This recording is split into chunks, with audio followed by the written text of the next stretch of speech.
segue porque a crise do chip está levando a indústria automobilística mundial a tomar medidas drásticas para contornar o que parecia ser um problema pontual, mas agora tomou uma dimensão realmente maior, colocando todo o setor automobilístico em risco. Os fabricantes de veículos estão deixando de produzir centenas de milhares de carros por falta de semicondutores. A situação está tão complicada que alguns fabricantes já estão revendo suas estratégias de produto para não ficarem aí na mão. Mas para a gente entender melhor os impactos que a falta de semicondutores traz para o mercado, a gente conversa agora com o Quintino Severo, ele que é secretário adjunto de Relações Internacionais da CUT Brasil. Boa tarde, Quintino, seja muito bem-vindo aqui no nosso programa O Bom para Todos. Boa tarde, Nayal, boa tarde a todos os nossos telespectadores. É muito grande participar do programa e hoje falar um pouco sobre esse tema aí que está começando a mexer com a automobilística e também com a indústria de celulares, tablets, enfim. Ótimo. Quintino, então já logo aqui na largada, eu quero que você explique para a gente o que são esses semicondutores e de que forma eles estão sendo usados na indústria automobilística para deixar os veículos automotores aí mais tecnológicos. Na verdade, o semicondutor é sim extremamente pequena, que ele tem a função, ora ele isola a corrente, ora ele conduz corrente eletrônica ou elétrica, tanto no caso dos veículos, corrente elétrica, no caso dos celulares e tablets, corrente eletrônica. Então é uma pecinha bastante pequena, ele é fabricado, a maior fábrica de semicondutores é no Taiwan, né? Então, portanto, não é uma fábrica brasileira, e curioso, né, imediatamente já falar sobre isso, curioso é que, mais uma vez, também a natureza está influenciando na própria fabricação, né, do semicondutor, né, porque ele é um componente que é fabricado com a matéria-prima de silício e germânio, são dois produtos que produzem o semicondutor. E Taiwan passou por uma seca muito grande, uma viagem muito grande. E para fabricar esse tipo de semicondutor, precisa utilizar muita água. Então é curioso porque, na verdade, mais uma vez, né, o meio ambiente atuando numa peça tão importante. A gente, tanto em defender o meio ambiente e toda essa polêmica aqui no Brasil sobre a questão do meio ambiente, e agora, curiosamente, um dos motivos, inclusive pela falta de condutores, é essa estiagem, esta seca que foi muito grande em Taiwan e que, portanto, reduziu drasticamente a produção de semicondutores, porque o Brasil importa essa peça, então, portanto, para a produção aqui, tanto automóvel também, na Zona Franca de Manaus, que se produz muito eletrônico e eletrodoméstico, principalmente celulares e tablets. Então, veja bem, é uma peça importante, é uma pecinha pequena, mas tem uma influência muito grande na vida dos brasileiros, na vida do mundo, na verdade, não é só do Brasil, né? E ele começa a faltar em todo o mundo, né? Não é um problema só do Brasil, na verdade é um problema mundial que vem ocorrendo em função dessa dificuldade de produção. E aí tem toda essa problemática, né, da salubridade, inclusive, na minha opinião, um pouco de despreparo da própria indústria brasileira, a indústria automobilística especialmente, que no início da pandemia, como reduziu a produção de carro, as pessoas ficaram mais em casa, eles pararam de comprar, não estocaram, não fizeram reserva suficiente, e agora, com a retomada, de certa forma, da produção automobilística, esse produto está em falta, porque quando ele parou de comprar, a produção e o consumo foi direcionado para tablets e computadores, enfim, celulares. Como as pessoas ficaram em casa, passaram a consumir também mais tablet, mais celular, mais computador, trabalhar de casa. Então, a produção, né, dessas peças foi direcionada à produção, né, de celulares, tablets e computadores. Então, isso, evidentemente, desequilibrou também esse momento durante a pandemia. Agora, eu diria que o mais importante é que a indústria brasileira precisa se preparar. Esse, na minha opinião, é um dos principais problemas que nós estamos atravessando nesse momento, que é a falta de preparo, é o despreparo, na verdade, da indústria brasileira. Como que as indústrias brasileiras estão lidando com a falta desses semicondutores, Quintino? Bom, o que a gente tem visto é que eles estão tentando buscar ainda o que tem de remanescente no mundo disponível, né? Evidentemente que agora com a retomada aí das atividades mais presenciais e as pessoas voltaram a sair de casa, essa demanda começou a aumentar, especialmente produção de carros, de veículos, que vai, para você ter uma ideia, um veículo ele utiliza de 300 a 400 semicondutores em um único veículo.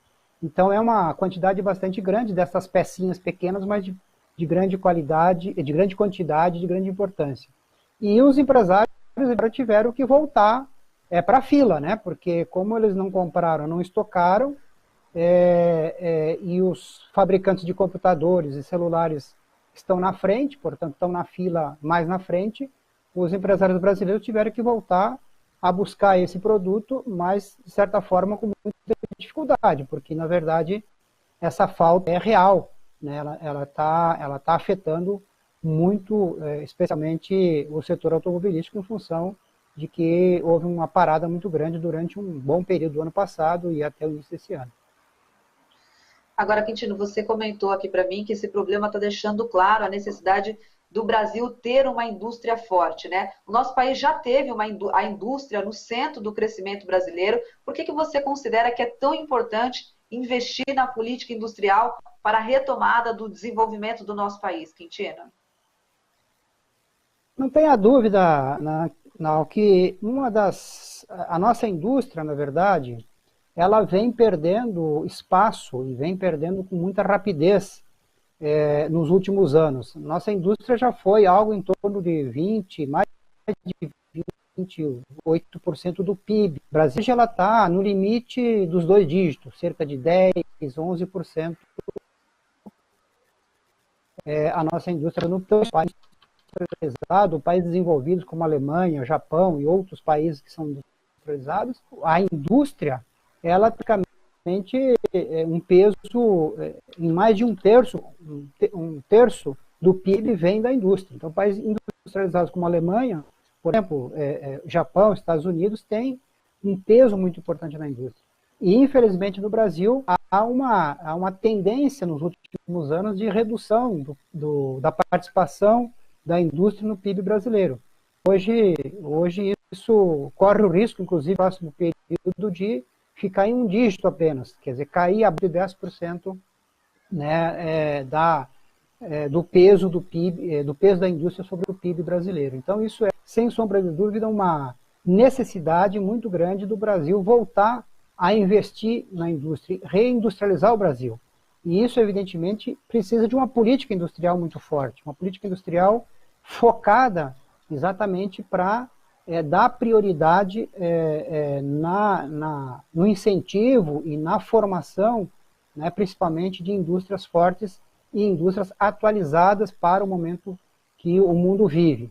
O mundo vive num momento onde cresce rapidamente a quarta revolução industrial, que nós chamamos, né, a indústria 4.0, que é uma indústria extremamente alta em tecnologia e, portanto, o Brasil precisa retomar essa orientação para que o Brasil passe a disputar e ter um espaço grande na indústria. É claro que é importante produzir só milho, carne, mas é preciso muito produzir também, né, produtos industrializados, porque é isso que agrega o valor, é isso que vai fazer com que o Brasil, de fato, cresça e cresça de forma homogênea e não focado num setor como é hoje o setor do agronegócio. Então, portanto, crescer a indústria brasileira, fortalecer a indústria brasileira, ela é extremamente necessária. Agora, Quintino, você falava que além da produção dos carros, esses semicondutores também afetam as empresas de eletroeletrônicos, principalmente essas que fabricam tablets, computadores e celulares. A gente tem previsão de quando essa situação deve se normalizar por aqui no Brasil ou não? Nesse momento, a gente não tem previsão. Eu, pelo menos, não tenho informação, né, porque a gente, como é um processo lento de recuperação, porque, evidentemente, quando lá na ponta volta à normalidade, digamos, Taiwan, por exemplo, que é o maior exportador, o maior fabricante de semicondutores, ao voltar à normalidade, ele vai levar ainda um período maior para poder chegar até a ponta e chegar, portanto, aqui no Brasil, no caso, à normalidade. Então não se sabe, não se tem ainda uma previsão. Agora, o que os empresários têm dito é que eles estão tentando ainda remanejar com estoques, né, porque alguns estoques ainda, em que pese estoques pequenos, porque o Brasil, aliás, o mundo, né, a partir da terceira revolução industrial, ele abandonou a ideia de estocar peças, né? Então, hoje em dia, não se tem mais estoque nas empresas, é a demanda que vai chamando, né, a produção. É uma cadeia que quanto mais vai produzindo outra reposição para aquela peça. Então, não tem estoque de peças no Brasil, não tem estoque no mundo, né? E isso, evidentemente, é um problema nesse momento. Quer dizer, não ter estoque de alguns produtos que são essencialmente difíceis do Brasil, que importa de muito longe, ele é fundamental ter algum tipo de estoque para poder garantir que não ocorra o que está ocorrendo nesse momento.